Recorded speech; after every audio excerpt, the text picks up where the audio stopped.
Greetings, everyone, and welcome to the Trenton 365 show. I'm your host, Jacque Howard. You can always follow us on social media platforms, Facebook, Instagram, and Twitter at Trenton and the numbers 365. You can also send an email, Trenton and the numbers 365 show at gmail.com.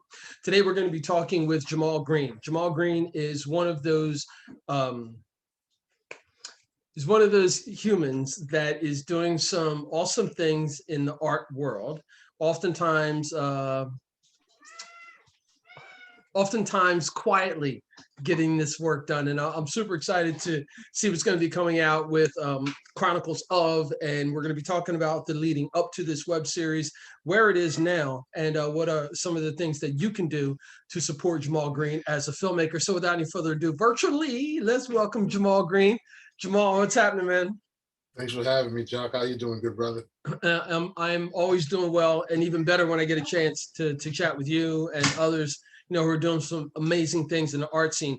So when we talk about Chronicles of, the last time you were here, you had just shot some scenes, but just bring people up to date on where Chronicles of is, and for the new people, maybe touch on the whole idea of it, how it came about, and what it's about. Sure.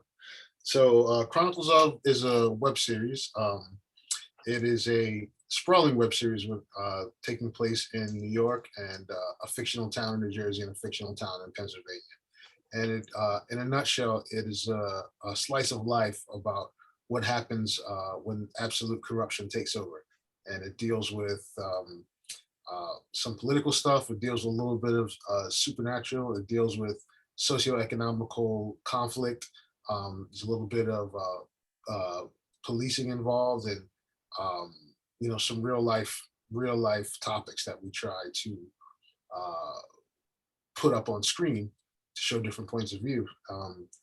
And it started roughly in its infancy. It actually started in 2010, but it transformed to something different in 2017 when we shot a quick pilot episode across the water right there in Morrisville during a snowstorm that we didn't know was coming.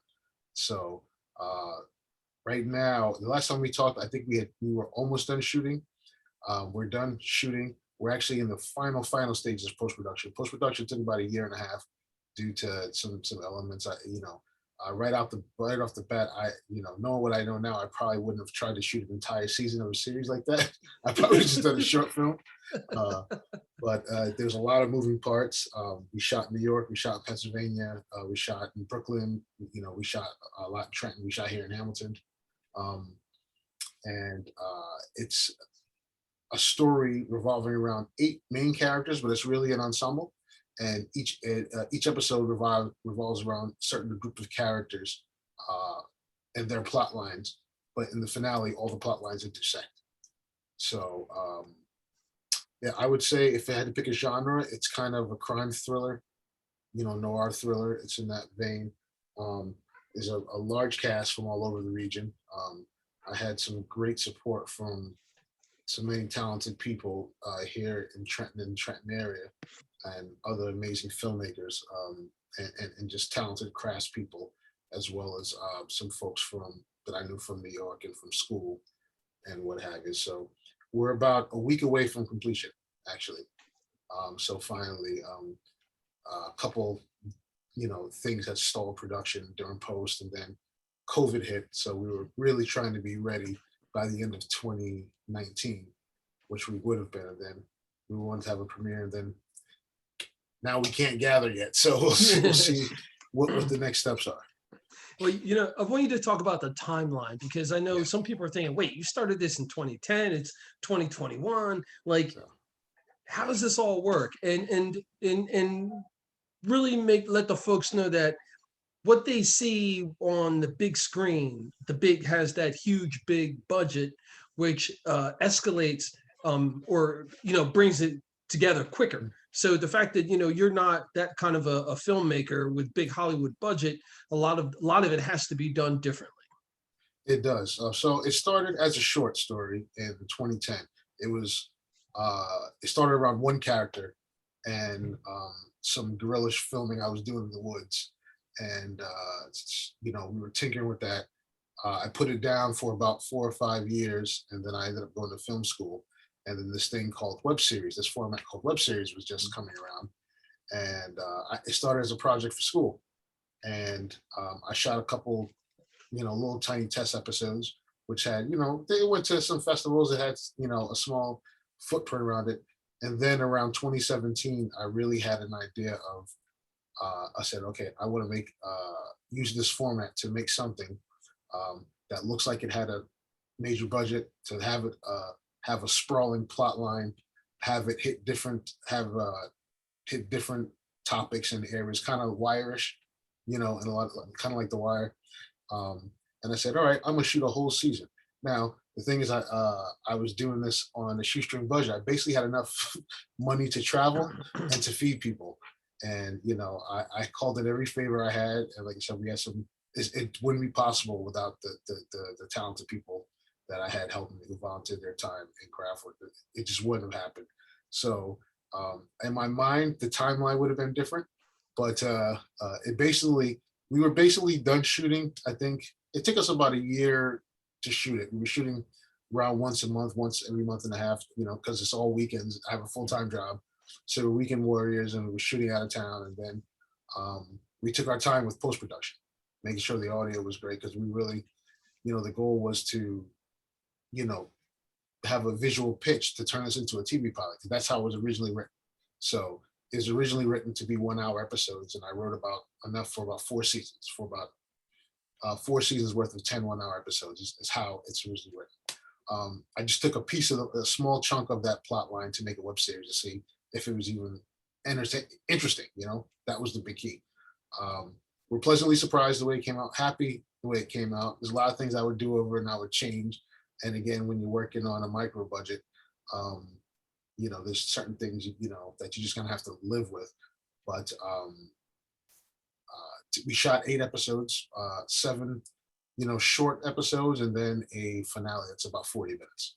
So and it's really, can't wait to show everyone. I hope folks like it, and I'd like to show the people who participated. I like them to see their work. So that's great, man. And Jamaal, I also want to make sure that as much as you're bigging up the other folks in the community here, who you said you called in favors to, you do the same thing. So it's not like everybody's doing this for you. It's just the culture that we have here in this region, especially with the whole scene here in Trenton. Everybody is willing to help out everybody. Some folks have access to certain things, and some folks have equipment that others don't. And it's always just this collaborative effort. And if you want to come here and do work, you should know that that is really how we are. And we take it very pridefully. And we expect anybody who comes in and wants to take advantage of how awesome this city and this town and this region is. We expect you to understand that's pretty much how we operate, and others are going to expect that from you as well. I want you to go into the next phase of this, right, Jamaal? So you've got all the shooting done. You're doing like the I guess post-production, is that what it's called? The post-production work. And for the timeline for your fans to want to be able to see like the culmination or the ending of everything, what does that look like?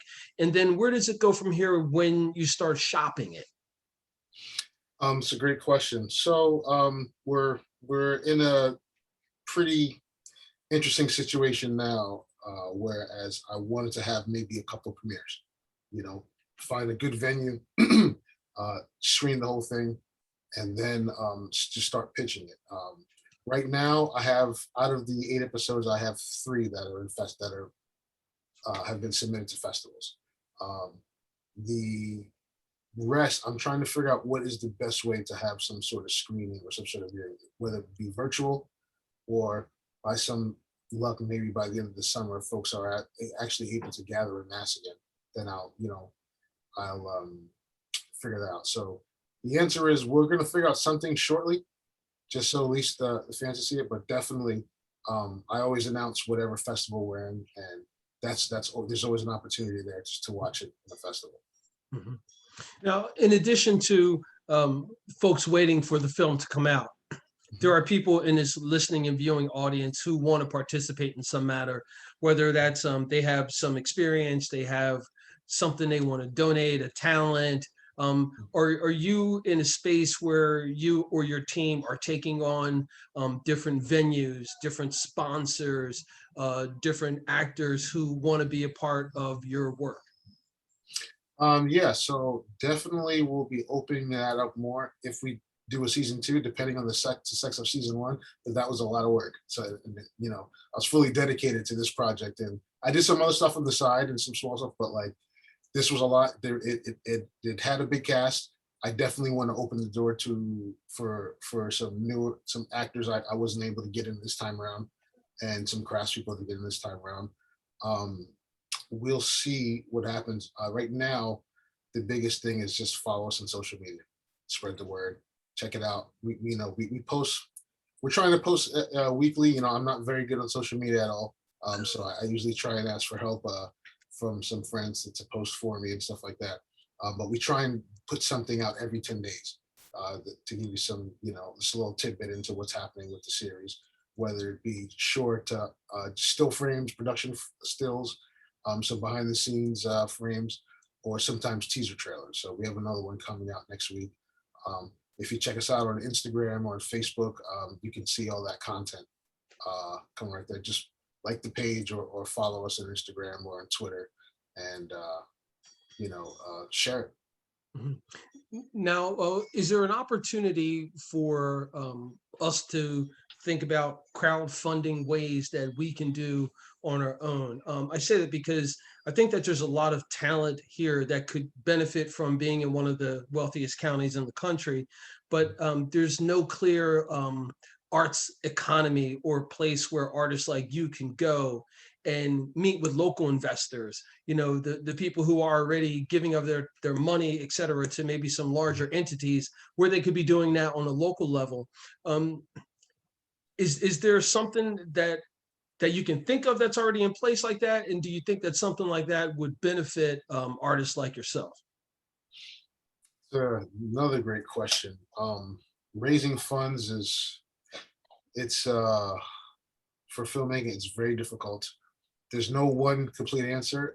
The best answer is to try and raise funds by any means necessary. You know, what's very helpful, especially to indie filmmakers, is if you can volunteer services or space. We always need locations. Um, you can always use extra hands on set. You can always use if you have a technical skill, wherever you want to get involved and you want to help build. That stuff really helps. You know, if you know of somebody who knows of a certain location, case in point, you know, Jacque, you came through for us with money on that one episode with the church and the school. And that was amazing. We literally was day before, 2 days before shoot, we didn't have a location. Well, Yeah.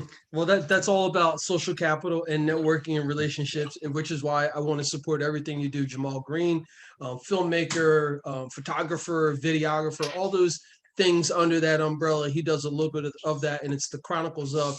We're going to be talking about that more in the future because, folks, we have to support our local filmmakers and our local art producers. We need an arts economy here in Trenton in particular. You know, when it's convenient for politicians, they jump on it. When it's convenient for fundraising, et cetera. But we have to think about it in a larger level. And I think that it behooves us, like people like myself, who don't consider myself a performing artist, but I appreciate all art forms. It makes sense for me to advocate for y'all. Like, and tell everybody I know, man, it's, instead of, maybe you ought to go to just a local film festival, or maybe you ought to, like, drop a few $100s into a local production, and see what that does, or support some music done on a local level. Before we finish up, because I could go into a tangent when we're talking about that stuff. Before we finish up, I'd like for you to talk about your education experience going to film school, and talk about that in the capacity of what you experienced, and then also to the younger people who are kind of unsure, like they kind of have a bug for it, they think they want to do it, like some early steps that you would encourage them to take. Sure, sure. I went to film school late. I was 36. I always wanted to go to film school. When I graduated high school, Graduated in 93, so I'm gonna let you know how old I am. There still wasn't many opportunities for film schools. Maybe about 4 or 5 film schools nationally that were worth the salt. Film school was probably about 30 grand a year back then, which sounds like nothing today, but back then I was like, holy crap. Plus things were still shot on film. So if you didn't have $100,000 to make a bad student film, plus on top of your tuition, film school was a pipe dream. So always wanted to go. So I started messing around with video and stuff for years. I found myself working, in corporation for Bristol Myers Squibb and BlackRock, and just doing a lot of media stuff for them, shooting on video mostly. And I learned to edit. They sent me to school to learn to edit some corporate videos, and I'm just not suited for corporate work really. I still do it, but I had gotten in 2010. I had gotten laid off from 2 jobs in a row, like once both of the times a few days before Christmas. So after that, I was like, okay, you know what? At this point, if I really want to do film, now's the shot. At that point, there was an initiative by President Obama to, I think everyone's guaranteed about $9,000 if you wanted to go to school. I jumped on that and I found a film school. The film school I found was through another Trenton filmmaker. It was Kel Ramos. Introduced me to this film school. I was looking all over. I was looking in New York. I was looking in California. I was this close to going out to LA to go to film school. I found this little school called Digital Film Academy in New York. It's a small school. I jumped on it mainly because they allowed me to take a free class, and it was a cinematography class. And in one class with that cinematography professor, I say, I'm going here. And why I chose the school is right away, I had access to a camera. Where a lot of schools, you're just going to be in theory forever before you can even get your hands on equipment. And right away, I was able to get my hands on a Red camera. I had shot before that, I had shot a lot of stuff on my own. I definitely thought I had enough talent to make films. What film school gave me was the discipline and the confidence. It definitely, the biggest thing I learned from film school was how to properly write a script and how to properly organize a film. It was very, very beneficial. It's not going to give you talent. Your talent's going to come from practice. So practice your craft. Watch a lot of films. Just keep going, keep going, keep going. Come to school. If you want to go to film school, go ready, and go ready to work your ass off. So, because film school, the benefits of film school is pretty much what you put into it. If you're really really ready to grind, you'll get a whole lot out of it. And the film students who grinded together kind of, all kind of formed a bond. And I met my film partner, Wilson, at film school, and we started back in 2013, and we have our production company now because we kind of had a similar drive. So I loved film school. I really did. It was more so about the people you met and the discipline you got out of, and that's what I took from it. And I'd like for you now to just talk to the I want to say the parents and guardians for young people who may show some interest or appreciation in it. I think that they're tired of hearing me on my soapbox talking about it. So I'd like for you to share your perspective about, hey, if there's a young person who has a camera and shows that they want to maybe pursue this as a career, what would you say to their parents and guardians? Push them, support them. Support them and encourage them. Send them to film school. Give them as much encouragement and support, whether it be financially or motivationally, as you can, especially if they really take to it. Because film students, you're broke. So the greatest thing that could happen is if you still live at home, or if you're still under your parents' care in film school, because you have a little bit of access to money there. So, but I would say encourage that child to make films. There's no shortage of stories that need to be told. Even now, with the amount of films being told, not everyone's story is being told, and the only way we're going to fix that is to have people from more walks of life tell stories. And music changes just hearts, and film changes minds. Mm. That's You awesome. know, And before we finish up, I want you to just touch on how the last several years, like the social justice, um, um, the protests, the coverage of the protests. Um, I think I know how you feel just from talking to you, like personally. But I want, from a filmmaker's perspective and documenting this time, I'd like for you to just touch on that. sure. The last few years in the country made me very, very, very angry. Um, and it's really pushed me to use my craft to help in the fight any way I can. Um, some of the storylines that we deal with are pulled right from today's headlines. Some of the things, there's some topics that when I originally wrote the script, I pulled out and I said, it's going to be too controversial, too touchy. After the last 4 years, I threw them suckers right back in, and I'm glad we took the steps to touch on certain things. I think, as an artist, if you have a talent, you have a craft, you almost have a responsibility to use that. It's at least partially to use your talent and your craft to help social justice fight, because art's been doing that since the beginning of time, since documentation, and it's a very, very, very powerful tool. Art is an extremely, extremely powerful weapon for the fight for freedom and social justice. Perfect way to end up. Jamaal Green, appreciate you, man. I love you, bro. Thank you for sharing your time, your talents, and Chronicles of with the Trenton 365 audience. Thank you so much, sir. Thank you for having me, man. As always. Folks, you've been listening and watching Trenton 365. I'm bringing you fantastic filmmakers and who are humans that are doing more than just sharing what's on their minds and their hearts, but their talents. Jamaal Green is one of them. Make sure you check out the web series Chronicles of, that'll be up on the social media sites as well. Jacque Howard here saying we'll catch you later, and it's always about justice, peace, and humility.